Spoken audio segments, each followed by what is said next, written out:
12 physics. इसके पहले हम लोग बायोट-सावर्ट्स लॉ पढ़े हैं। मैग्नेटिक फील्ड क्या है उसका SI यूनिट, और बायोट-सावर्ट्स लॉ जिसका उपयोग करके हम लोग स्मॉल एलिमेंट लेंथ के लिए, करंट कैरिंग वायर के लिए मैग्नेटिक फील्ड का मैग्नीट्यूड और डायरेक्शन के लिए आपको राइट हैंड थंब रूल मैंने बताया था।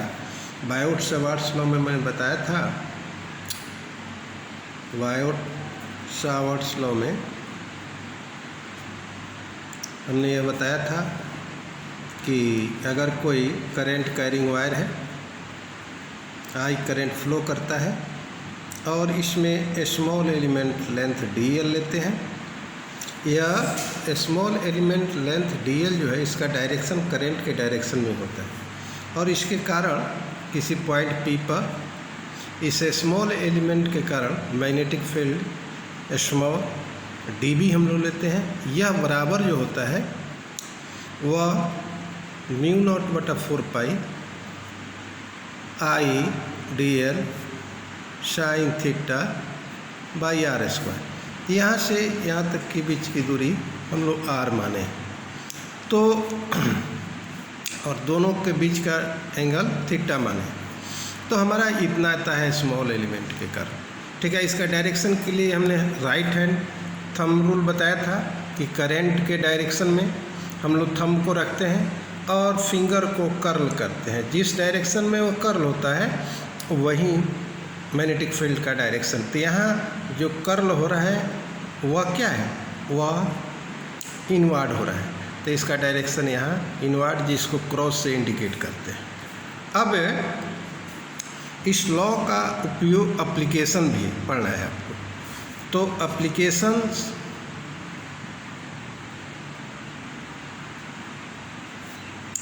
Of Biot-Savart's law. ठीक है, पहला एप्लीकेशन हम लोग देखेंगे कि magnetic field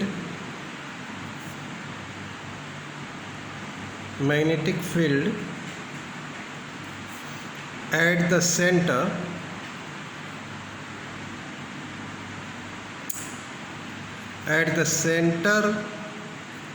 of current carrying coil। इसमें दो एप्लीकेशन हम लोग पढ़ेंगे। एक है magnetic field at the centre of current carrying coil, और दूसरा होगा कि magnetic field eight on the axis of the current carrying coil. तो पहले हम लोग magnetic field at the centre of the coil हम लोग देखते हैं। बहुत ही आसान है। देखो, या मान लो कोई एक सर्कुलर लूप है या करंट कैरिंग कॉइल है, सपोज करो। ठीक है, इससे करंट क्लॉकवाइज I फ्लो करता है। ठीक है, और इसका रेडियस हम लोग मान लेते हैं A मान लेते हैं, सेंटर O मान लेते हैं। तो इस करंट कैरिंग कॉइल के कारण हमको मैग्नेटिक फील्ड सेंटर पर ज्ञात करना है। तो देखो, यह भी जैसे कि आप जानते हैं कि यह एप्लीकेशन है बायोट-सावर्ट्स लॉ।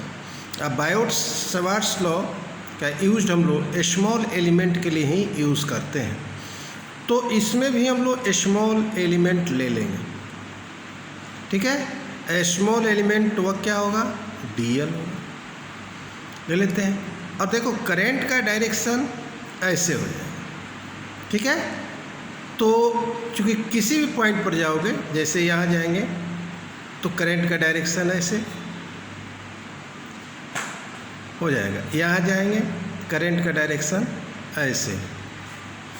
अब देखिए, स्मॉल एलिमेंट जो लिए dl, इससे इस सेंटर की दूरी a ही होगा, क्योंकि सर्कल है, इसका रेडियस a है, तो सेंटर से सर्कम्फ्रेंस की सब जगह दूरी समान होगी। तो इस तरह हम लोग A इसका दूरी मान ली और लेंथ dl मान ली। तो according to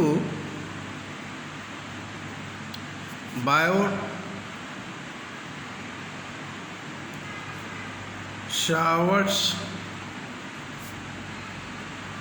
law, the magnetic field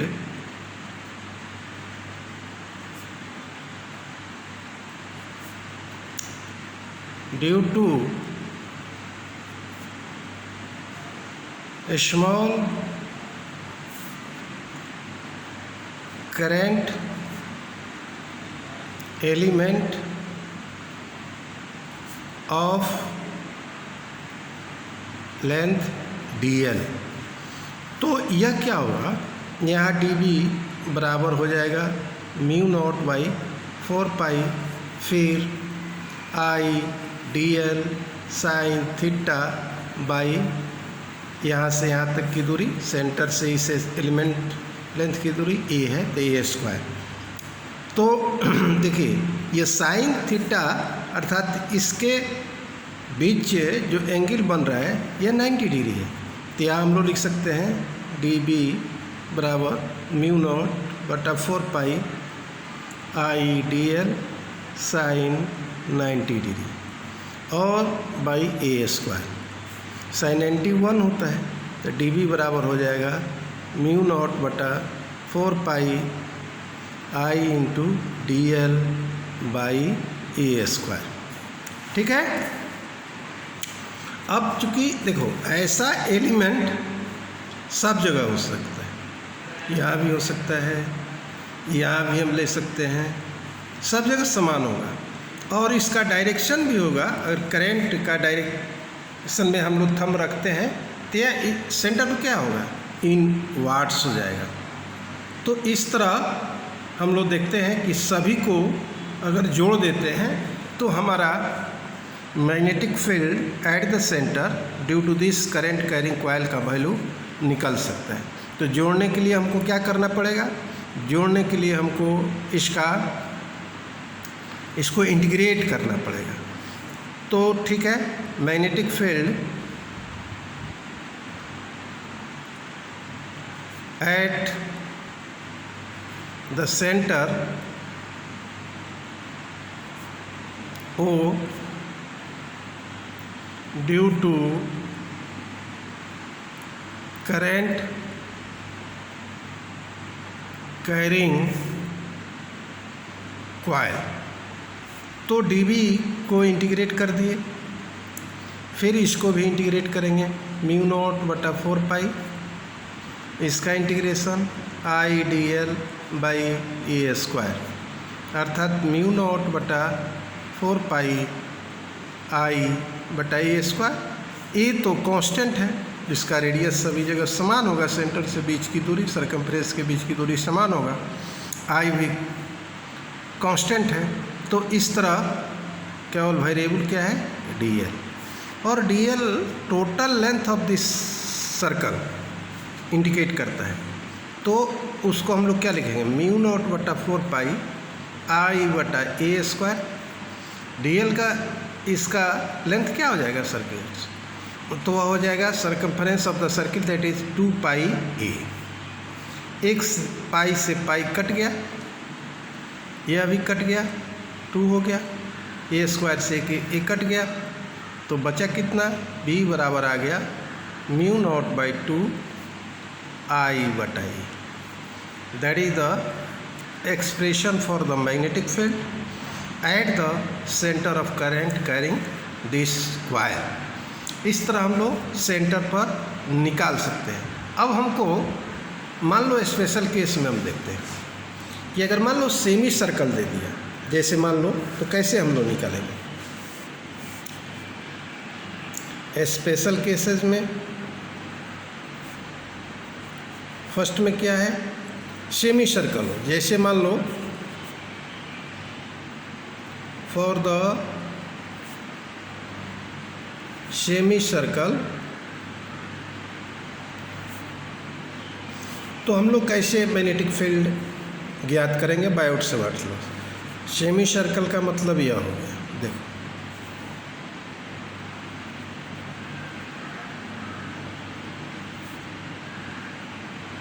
ठीक है, इसका सेंटर हो गया। अब देखो यह सेमी सर्कल ए बी हो गया।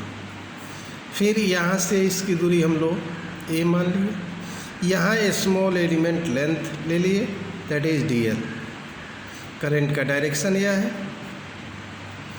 यहाँ भी जो करंट का डायरेक्शन है उस पर थंब रूल का यूज़ करते हुए हम लोग रखते हैं, तो सेंटर पर इनवर्ड्स ही होगा। ठीक है,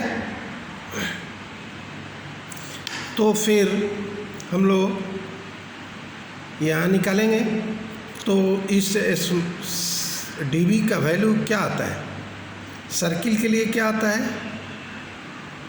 तो डी बी बराबर हम लिख सकते हैं म्यू नॉट बटा 4 पाई डी एल। आई का डायरेक्शन यह हो गया, और यहाँ भी एंगल क्या बन रहा है, 90 डिग्री बन रहा है, तो हम लोग लिख सकते हैं mu I D L sine 90 degree by A square, that is mu naught बटा 4 पाई आई डी एल बटा ए स्क्वायर। ठीक है, तो इस पूरे सेमी सर्कल के कारण total for the whole semi circle magnetic field के लिए इंटीग्रेट कर देंगे, डी बी इंटीग्रेट कर दिए, म्यू नॉट बटा 4 pi I D L by A square, इसका इंटीग्रेशन कर दिए, यह हो गया म्यू नॉट बटा 4 पाई आई बटा A square integration into D L. तो यह सेमी सर्कल है, तो इसका टोटल लेंथ क्या हो जाएगा, यह हो जाएगा पाई ए, चूँकि सर्कल का लेंथ टोटल क्या आता है 2 पाई आर या 2 पाई ए, यहाँ रेडियस चूँकि ए माने हैं इसलिए 2 पाई ए बोल रहे हैं, तो आधा हो जाएगा आई बटा ए स्क्वायर, और यह हो जाएगा pi A, where integration of D L is the length of semi circle, total length of the semi circle. तो देखो फिर ए से कट गया और पाई से पाई भी कट गया, तो बी बराबर हो गया म्यू नॉट बटा 4 आई बटा 4 ए। ठीक है, इतना होगा सेमी सर्कल के लिए। ठीक है, ऐसे डायरेक्ट भी इसको निकाल सकते हो।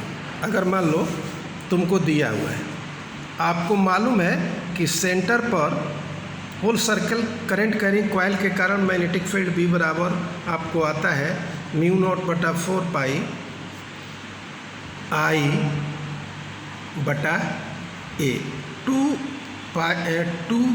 इंटू आई बटा ए।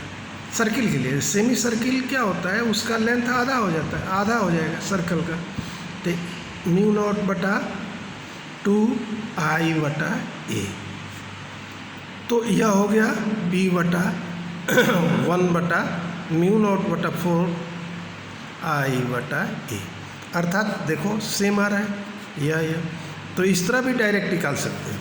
अब दूसरा इसमें है क्वाड्रेंट हो तो क्या कैसे निकालोगे, जैसे फॉर द क्वाड्रेंट, तो देखो क्वाड्रेंट ऐसा होगा,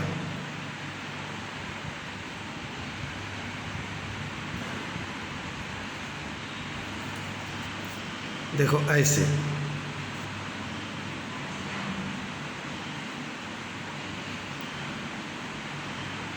इसका सेंटर हो, यहाँ भी करंट का डायरेक्शन ऐसे ही है, तो यहाँ आप देखोगे फिर क्वाड्रेंट के लिए जब लिखेंगे तो मैग्नेटिक इसका क्या है, सेमी सर्कल का ये आधा है, तो फॉर क्वाड्रेंट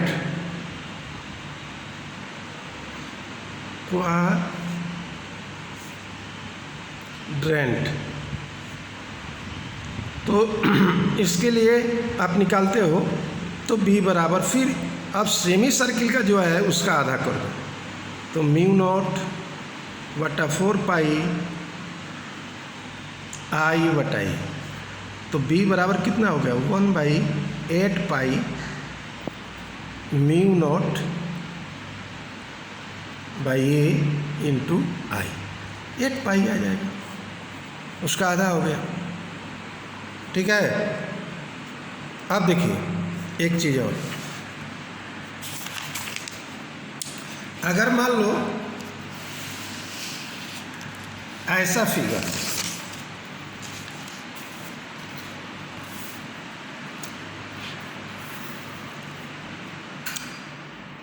जैसे मान लो या ऐसा,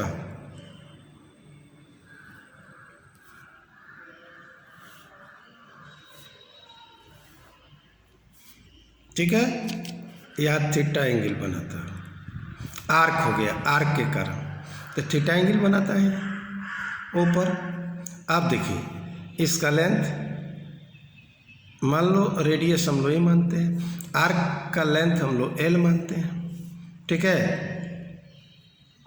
तो फिर यहाँ स्मॉल एलिमेंट लेंथ देंगे, करेंट है, यहाँ डी एल हो गया, या फिर 90 डिग्री यह आ जाएगा। तो यह फिर आपको बी बराबर आप लिख सकते हो म्यू नॉट बटा 4 pi I D L by A square, यह भी ए ही होगा। अब देखिए डी एल इसका ए का वैल्यू हमको निकालना है, अर्थात ए मतलब लेंथ का वैल्यू, जो रेडियस होगा इसका उसका वैल्यू निकालना है। तो यह बी बराबर हो जाएगा फॉर आर्क, तो बी बराबर आप लिख सकते हो म्यू नॉट बटा 4 pi I D L by A square. और यह जो होगा, चूँकि थीटा का वैल्यू कैसे निकालोगे, चूँकि थीटा बराबर क्या होता है, एंगल बराबर होता है arc over radius, arc over radius. तो थीटा इक्वल टू आर्क कितना हो, आर्क इसका एल है, रेडियस क्या है ए है, तो एल बराबर क्या हो जाएगा ए इंटू थीटा, यह हो जाएगा।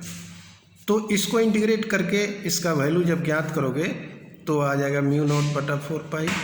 एल के जगह पर आप क्या लिखोगे,